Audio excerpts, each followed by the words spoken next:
Welcome back, everyone. It's time for episode 44 of the Horns Up Podcast, your weekly catch-up on all things metal. I am your host, Dan Kaplan, coming to you as always from New York. With me from the same room.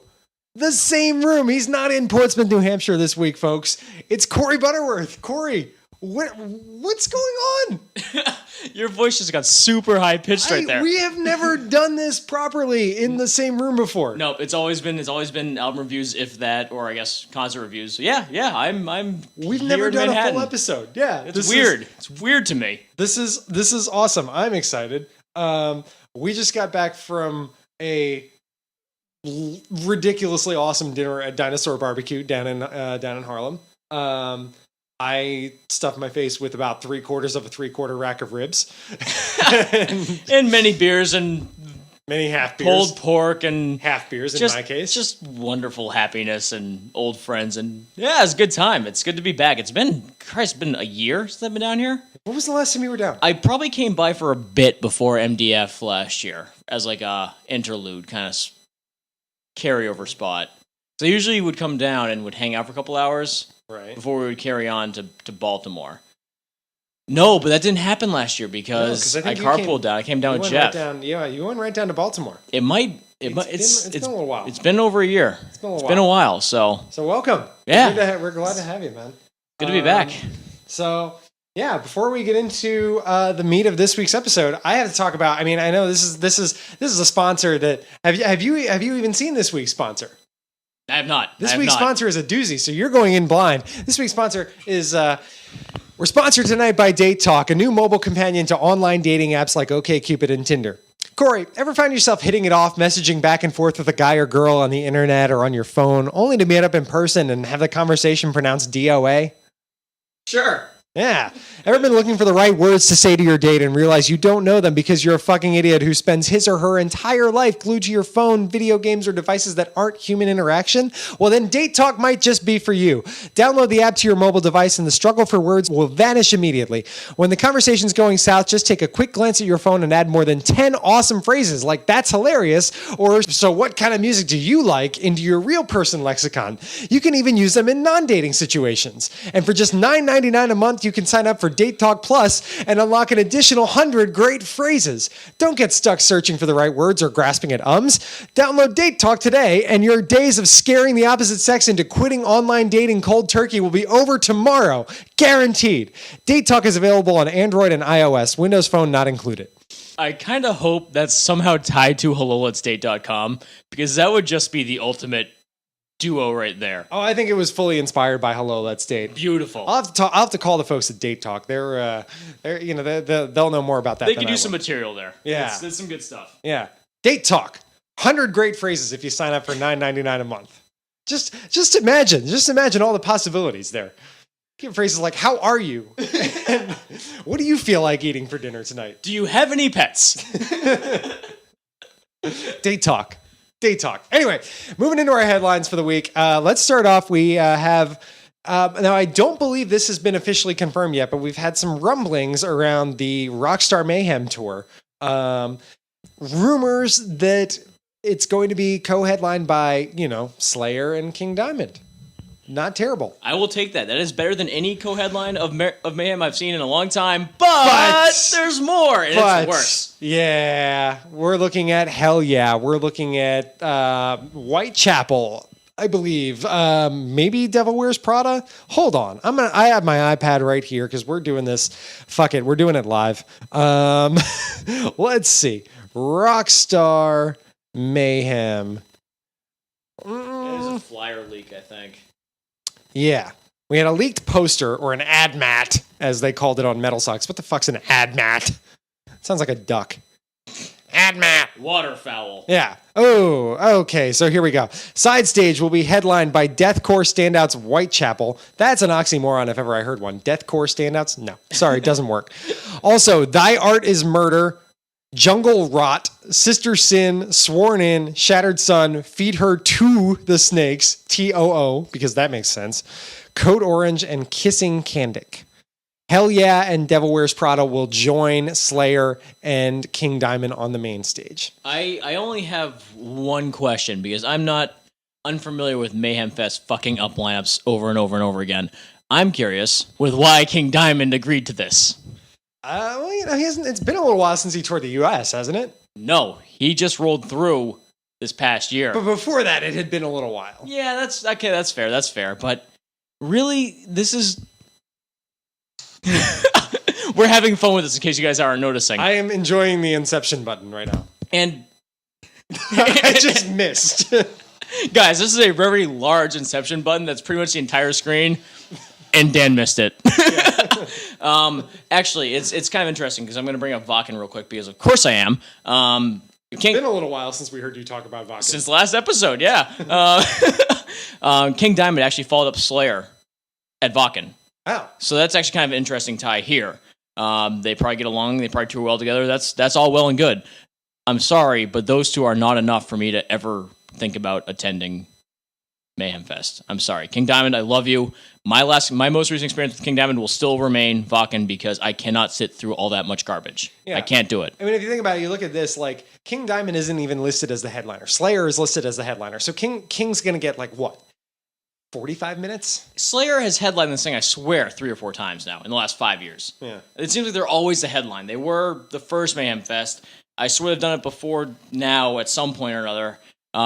Kids don't know any better. No, they don't. I mean, it's kids don't know any better. And I will say, to Slayer's credit, they still put on a decent show live when they play not new Slayer. Basically, anything post shit, name a date. But they still put on a good show, and I can understand the respect for them considering their influence on the genre. But no, kids, see Slayer, get it done, cross off your to-do list or whatever, and then stop going to Mayhem Fest. I want this thing to die quickly. Yeah.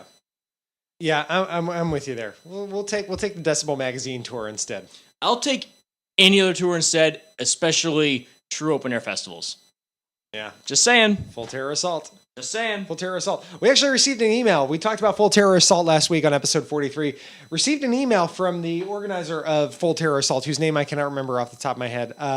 But he's saying that there is going to be an announcement coming soon. Excellent. So we'll have to see. Maybe there are more bands being announced. More bands would be great. Like I said, this is a huge thing for the genre in our country. It's something that's needed to happen. I am super excited about it. Whether or not I contend this year, it seems like that's a slim to none opportunity just based on timing. And location. And location's a huge factor. But I hope this is a thing that draws. I'm happy to support it. I hope it does well. This is just a great thing for the genre in this country. It is. I agree. No matter what. More open air festivals will be. Damn it! I keep missing the Inception button. There we go. More open air festivals in this country will be. We're editing this out. Maybe we're not. I don't know. I don't know. It's kind of fun. Yeah. Next up on our headlines list, actually, we're only going to do 2 tonight, folks, because we've had a few beers, and the less we talk, the better. But next up on our headlines list, rumors from Megadeth. Megadeth, who have been without a guitar player and a drummer for some time. Yeah. Going back a few months since the departures of Chris Broderick and Sean Drover. Well, rumors abound this week, suggesting that Megadeth may be recruiting Lamb of God drummer Chris Adler and Angra guitarist Kiko Loureiro to play on their new album. This was maybe corroborated today, in fact, when someone's Instagram of a, quote, taco date between Chris Adler and Dave Mustaine emerged on the internet. Taco dates are legit. Taco dates are legit. I'm just amazed. I'm amazed that Dave Mustaine would be seen in public with another man on a date. That seems so progressive. Seems far too progressive for him. Surprised he has friends. Yeah. I'll take it a step further. I don't even think Ellefson likes him. He's probably like, no way. Bullshit. Chris Adler obviously has some technical ability. Chris Adler's a great drummer. Yeah, he is. Would be interesting. Kiko Loureiro, I will admit, I do not listen to Angra all that much. Neither do I. Cannot comment. I know they're power metal, which probably why I don't listen to them that much. In all fairness, right? Power metal group from Brazil. Not sure how we see this going. Let's just talk, though. I mean, as lineup aside, because this is obviously unconfirmed. We don't know if this is a for real thing or if they're just trolling us, playing around. Right. Whatever they do, it can't get much worse than Super Collider, can it? I think No. that might be rock bottom for them. It's I'm terrified to say it is rock bottom for them because I'm afraid that they actually try to push that. And I'd hate to be proven wrong if it wasn't the case. But I could only think with bringing in at least Chris Adler, because he's the only one of the two I really have any knowledge about. If he does anything at all, it can only be a step forward. Right. That's as far as I'm concerned. If he does anything at all, as far as songwriting goes, or just his sheer technical ability, it can only be a step forward. Right. I'm with you. And I know, Megadeth's one of those bands that, you have to, tip your hat to and respect and all that because of all they've done over the years. But they really need an injection. They really need a move forward. Yeah, they do. They do. After, let's be real. Super Collider and really 13 was kind of crap too. The album before that. So I haven't given them much of a first or second thought in the past half decade to a decade, and it's just the way it is. Really since the system has failed. Yeah, I was the last decent one. I just don't find much interest. I don't get much out of their music, which, yeah, they could use another jolt back into the scene. I just don't know how they're actually going to get something that massive, right? No matter who they have. Right. That remains to be seen. But yeah, possible Megadeth rumblings going on. That'll do it for headlines this week. Let's move into some new releases. Now, you listened to a new album from Devathorn this week. That is correct. Called Vritra. Why don't you tell us about that? Okay. In short, it was awesome. It really was. It's black metal. I thought it had a really nice, kind of a classical death metal feel to it, and just the song structure and some of the musicianship behind it. The production was raw, but the right kind of raw you like, where you don't actually lose out on some of the technical ability on display there. Because the biggest issue I've had with a lot of these more smaller scale black metal bands is they can do some amazing stuff. You just can't decipher it. You just can't do it. But it's produced brilliantly. It's a great album start to finish. It's a long listen. It's over an hour, but they do so much with each track where they bring in some more subtle symphonic elements. The whole thing, though, really just kind of keeps playing back to its heavy dose of hard edge, just crazy riffage, which just forms the theme of the whole thing, and they kind of deviate from there off and on. It just makes for a really cohesive, really interesting listen start to finish, despite its length. I didn't have this much hope going into listening to it. I expected something this long in this style would probably get tiresome, but it really didn't. So I have nothing but good praise for it. It was quite the listen. I was happy with it, no question. Yeah, and you did a full length review of this on the blog earlier this week. Got some good traffic. It's got a nice shout out from the guys themselves. I mean, granted, I don't think I've listened to this for about 4 days, so this is normally we record on Wednesday, and I've probably just written the damn thing. Now it's Friday, and it's Friday. Yeah, it's Friday. I've moved on to next week's stuff, but it's most people are out socializing and. We did that already and drank, and now we're talking about stuff. A podcast. It's 12:30. God help us. We're old. It was good though. Listen to it, people. It's fun. Yeah, definitely. Devathorn, Vritra. I don't know what the hell label that's on, but I don't remember. Yeah, but it's out, so check it. Yeah, listen to it. I listened to and reviewed earlier this week a new album from Moonspell, Portuguese gothic metal crew. The album's called Extinct. Now I had heard of these guys, and I will admit that about half the time I listen to them, I end up mistaking them for Moon Sorrow. Yes, I do the same thing. Yes. Moonspell I had heard of, though, and this is their 11th album. I had no idea they had been around that long. 11 albums. Extinct. It's really, if you've heard their last couple albums, they put out one in 2012 called Alpha Noir. Before that, 2008, Night Eternal. It's more or less getting the same thing. It's a nice mix of gothic stuff with a modern mellow death sound. At times you hear stuff that sounds almost like Stone Man. At stuff you hear stuff that sounds like riffage wise sounds like something Scarce Imagery might do. The dude does a really cool Andrew Eldritch, Sisters of Mercy type voice at times, which nice. I really enjoy. I gotta say, there are some good songs on here, mostly contained in the first half of the album. Songs 1 through 5 are really pretty solid. And then after that, kind of just jumps off a cliff. It's a shame, because the front half is just so stacked, and the bottom the last half. There's one decent song on the second half that's called "A Dying Breed," but really beyond that, it loses steam. It kind of sputters across the finish line. Some highlights though. There's a song called "The Last of Us." The title track "Extinct." One called "Domina" is really good. So definite highlights here. Nice. It's a nice, sort of, less edgy sound. It's very polished, and I enjoyed it. I don't regret listening to it. I don't think you will either. Again, it's Extinct, the 11th album from Moonspell, and it is out now on Napalm Records. I actually, haven't gone through the album itself yet, but I had listened to the singles through our quickies when they've been released as videos or what have you. Mm-hmm. And it is a sound that I am a big fan of, and what I've heard on so far, I've enjoyed. I have heard that it's gotten very mixed reviews. Some positive, some less so. I guess there's some inconsistencies over there, whatever. But it's a sound I like. Exactly the same thing, kind of like a doomy, dark, just atmosphere quality to it. So I'm excited to actually give it a whole once through at some point. I just haven't done it yet. Yeah, but it seems cool. Yeah, it's on Spotify, so find it there, do it up. Want to talk about another one that I did not review this week, but our new blogger, Jesse, did. This is one from Dødheimsgard, which I don't know if I'm pronouncing that correctly, but it's an album called Umbra Omega. Now, Dødheimsgard is an avant-garde black metal band, and when I say avant-garde, I mean this is really avant-garde. This is long songs. I mean, aside from a quick intro, a quick like minute and a half, maybe 2 minute intro, all of these things are 11 minutes or longer. This is theatrical. This is really just out there compositionally.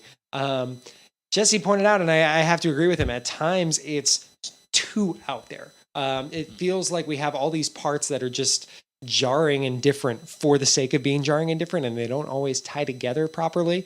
At the same time, there are some parts where things do come together, and it is awesome. It's a challenging listen. I've been through it like 2 or 3 times, and I won't pretend I'm even close to understanding it yet, but might be worth your time. It's streaming. Dean Brown, I believe, did a piece for Noisy. Was it Noisy? Yeah, I think it was Noisy. On they are streaming it on their site, so check it out there. Umbra Omega. It is the new album from Dødheimsgard. It's interesting. I will say that much. That's just it, isn't it? Because we talk so much about how bands of certain genres can fail to really give us anything new or push any stylistic boundaries or what have you. But it's a fine line between being able to kind of create your own niche in some environment and then just create something that just doesn't work at all. It's a really tough balance. This is one I'm actually curious about checking out at some point. I just have failed to do so yet, but yeah, I mean, when there are parts to it that are just really outstanding, they just don't always feel like they properly connect with things. Right. Which is an easy flaw to fall into, quite frankly. Yeah. When you're that focused on creating something new and creating, basically just pushing things as far as you can, really. Yeah.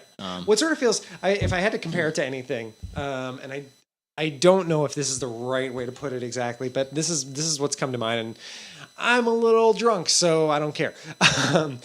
Spur of the moment thoughts. My analogy would be it's like seeing a Mitch Hedberg set. Okay. Okay. Mitch Hedberg is just pouring one-liners out, one-liner after one-liner after one-liner after one-liner.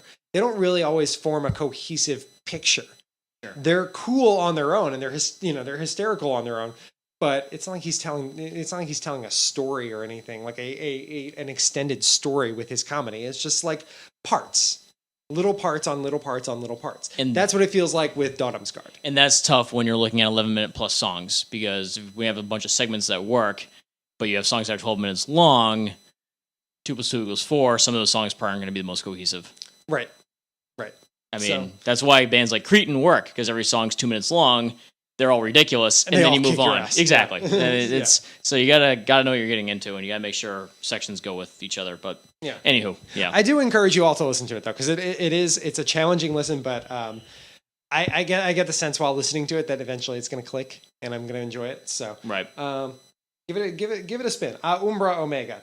Want to remind you guys on the Horns Up blog, hornsupmetalshow.com, we've had a number of reviews throughout the week. In addition to these, Zach did a review of Cult of Taurus. We had a new Pyramids review from Joy. Our other new blogger, Josh, did Order of Apollyon today. All kinds of stuff. We do them all week. So hornsupmetalshow.com. Check the homepage. Check the reviews tab. They're there. Give them a read. That will almost wrap us up. We're not quite there yet. Let's move into our final segment. Horns Up, Horns Down. What do you got this week for Horns Up? I don't even remember what we talked about originally. What did I say? I think it's still picking us up. You went to a Celtics game. I did. In an executive suite. Isn't that weird, guys? I went to an NBA game.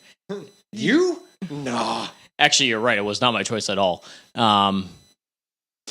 Yeah, I don't know. I mean, it was kind of a nice change. What happened was that a good friend / coworker of mine managed to score a couple tickets to an executive suite at the Garden for a C's game and invited me along, and it was actually really cool. I asked him at halftime who we were playing, and I asked him at the end of the third quarter who we were playing. Do you remember now who they were playing? It was Orlando Magic, and they won. Well, then in that case, it's probably better to forget who they were playing. Yeah, exactly. I would argue. Well, to be fair, one of the first things that was said after I asked who we were playing, my friend goes, "Yeah, it's not even worth watching these guys because Dwight Howard's not on the team." I'm like, "You're right, but it's also been that way since at least for the last 4 years or so." Yeah. So we are clearly up to par here. But it was fun though because the executive suites of the Garden, first of all, are just crazy luxurious. The seats are primal's not the right word. The seats are fantastic. And you get access to these great bars, free drinks, food, the whole deal. Access to these crazy clubs. It was a fun time. Nice little change of pace on a Friday night, taking a break from the bars, which is absurd for me, even though I still managed to drink like I had gone to the bars. I even had some Don Julio 52, which was Get out. $55 per shot. Damn. Oh, I'm not even a tequila fan. That's why I didn't pay for them. Right. But it was good. It was good. And when you drink that, you have to take the hundreds out of your wallet and start like flipping them out into the crowd. Yeah, except I had I had plastic and then singles. Then take the singles out. Do it with the singles. Right. Start throwing quarters. Make it rain. Make it hail. Throw quarters. Make it hail. Throw quarters on those bitches. It was fun though. It was fun. It was a nice little change of pace. But obviously, the more legitimate Horns Up this week is obviously just the fact that I'm back in New York City for a show for the first time in what feels like forever. And it's already off to a good start with the events of this evening. But I'll let you get to that more. Yes. That was my Horns Up. It's good to have you down here. I am pumped. We're going to see Enslaved and Yob tomorrow or tonight as of you guys listening to this. Right. And Enslaved and Yob, and I forget who the heck else is opening for him, but at Gramercy Theater, we are meeting up with Zach, our new blogger. Can't wait, buddy. Horns Up Hangout. It's gonna be good. I know a handful of people going to that show. And I always like the Gramercy Theater. What did we see there? We saw I don't know, Alcest and Anathema. Oh, that's right. That was a fun show. That was a good show. Some weird people at that show, but it was fun. Hardcore. People were tweaking out over Anathema. Yeah, they were. Although I guess it was their first U.S. tour, so deservedly so. But with the full lineup or whatever. Yeah. But yeah, I'm with you. It's good to have you back in New York. We obviously saw each other just 3 weeks ago for Behemoth and not Cannibal Corpse, but oops. Yeah, whatever. But yeah, I think we're gonna have a good day tomorrow. It's gonna be a terrific weekend overall. That is my Horns Up. Let's flip it. Horns down. What has pissed you off this week? I don't know. Did I mention anything? I don't think I did. Connecticut is you know what? Fuck it. You know what? I had no horns down before this point in the week. So thank God we decided to record this on Friday instead of Wednesday. My horns down is Connecticut. You can file yourselves away with the New Jerseys and the Floridas of the world and just drag yourselves out to sea as far as I'm concerned. I don't know what happened. Yes, we got some snow tonight, which is absurd. I understand the first day of spring. We got some snow. Maybe an inch or two. Nothing crazy. Nothing we haven't been familiar with for the last 4 months. Yet somehow people could not avoid getting into accidents left and right on every highway. Every single highway. Massachusetts, totally fine. State of New York, through the city, totally fine. Connecticut, it took hours to get through Connecticut. I don't understand what is going on. Yeah, we got some kind of plow at one point, which was just freaking stupid. Why plow? Why plow? It's an inch. Get over yourselves. We're all adults. And it was just absurd. It wasn't as bad as your experience getting back to the city a couple weeks ago. Not even it wasn't anywhere close to that, but it was still kind of stupid for how little snow we got. You guys almost made me miss out on Dinosaur Barbecue tonight. Do you have any idea how much more pissed off and how much more vehement I'd be about this segment right now if I had missed out on Dinosaur Barbecue? Yeah. But I got it, so I'm generally okay. I want to add that to a mini horns up right there. Credit to Dinosaur Barbecue for, despite us showing up 45 minutes late for our reservation, saving our table. Yes. And allowing us to eat. Good on them. We were kind of pissed off because they weren't letting us get seated with only 2 of our party of 5 were there. Yeah. But they held the table for us. So kudos, Dinosaur Barbecue. We know why we love you so much. Exactly. Yeah. Yep. Nothing's changed. The hospitality there hasn't changed from Syracuse to this area, which is great. But that was kind of frustrating. I don't know. It obviously resolved itself. It's not even that big of a deal. But Connecticut, you're kind of a dumb state. You kind of are. I'm sorry. Your cities are terrible. Your snooty towns are also terrible. You're just wannabe New Yorkers, and when you're not wannabe New Yorkers, you're wannabe Bostonians. No one likes you. Go float at the sea. Woo! I've been drinking. Just a tad.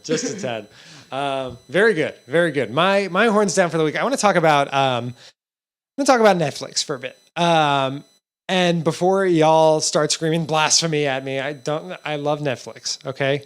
But I am kind of bothered by Netflix's stream, whenever they have their new series, their policy of, you being able to stream them all at once.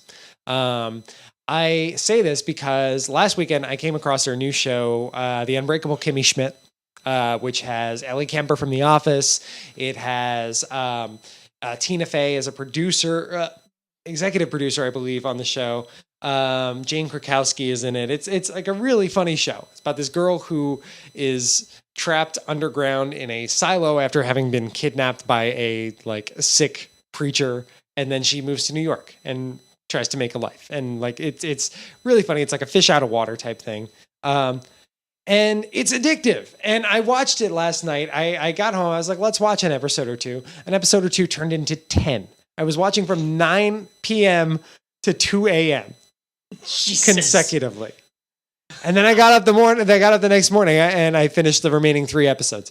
Yeah, that was awesome. And I'm glad I watched them all. But now they're done.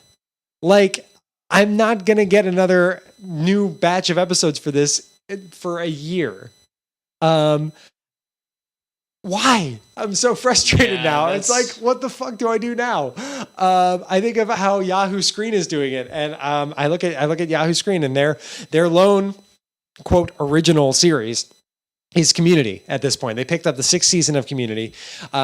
And they opened with 2 episodes, but they're going to, from here on out, they're going to air them 1 a week by week from here until I think May. And I just feel like that kind of thing is so much more effective. It's more of a slow burn. I don't think the quality of the first 2 Community episodes was all that good. Truth be told, I'm kind of thinking it might be time to shut Community down. But I like the way Yahoo Screen is handling it. Netflix, it's like a quick hit, and then you're left with your pants down. It's like, what the hell are you supposed to do? Yeah. I can relate to binge watching some stuff every so often. It's weird because the show I like to follow the most is Vikings. It's the best show on television. You can all go fuck yourselves. The thing being, the History Channel is really good, and even back when it was only Hulu, but they're really good about, again, a show airs every week, but whether you watch it on TV or through any online streaming service, 1 show per week. Right. And that's how I've tried to treat every show I watch, period. I did some catching up with Breaking Bad, which was fine back when that was a thing. But I just think 1 episode per week, no matter how you want to do it, whether it airs through your archaic cable networks or through online services, which are obviously the way to go at this point, it's just the way to go. Yeah, it's a slow burn. You allow a little bit of anticipation between episodes. People that won't forget about the show when they wait almost a full year till the next episode. Right.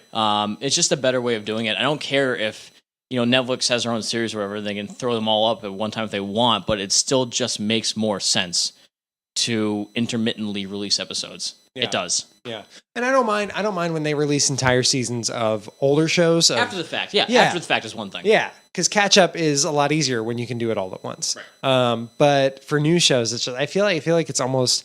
I mean, and maybe they're just responding to the times. Maybe they're just responding to the fact that people love to binge watch stuff. Yeah. But when you're absorbing something for the first time, something new, I should say, for the first time, I almost like drawing it out a bit, and then you can binge on it later on. Well, you can't just you can't release seasons of something. If you're gonna release a crapload of episodes of something, you gotta just release the whole damn series at that point. Right. You do. I mean, because again, you're just gonna lose viewers by waiting a year before you release the next season. It's just the way it is. I mean, I don't know, but hey, they've made some good decisions. They make money. Yeah, I don't. That they do. Well, that will wrap up Horns Up, Horns Down, and I believe that will wrap up the episode. This has been episode 44, a little shorter than normal. We're just barely tipping the half-hour mark, but wanted to get this one in while we were in the same room. Yes. Together. Yes. Reminder for you guys, check out the Horns Up blog for more content, our album reviews, our recurring content, hornsupmetalshow.com. We encourage you to like us on Facebook, follow us on Twitter and Instagram. We are facebook.com/thehornsup, Twitter and Instagram @thehornsup. You can subscribe to the Horns Up podcast on iTunes, on Stitcher, on Podbean, you name it, we're there. Please subscribe, tell your friends to do the same. We love having you all as listeners. And yeah, beyond that, I didn't forget anything, did I? Nope. We'll in 24 hours from now, we'll be talking about the Enslaved show. So the people that we're going to see tomorrow night / tonight, can't wait to see ya. Woo! Yeah. That's it though. So yeah, that was episode 44. Thank you guys as always for stopping by. And remember, live, love, plow, horns up. We'll see you next week.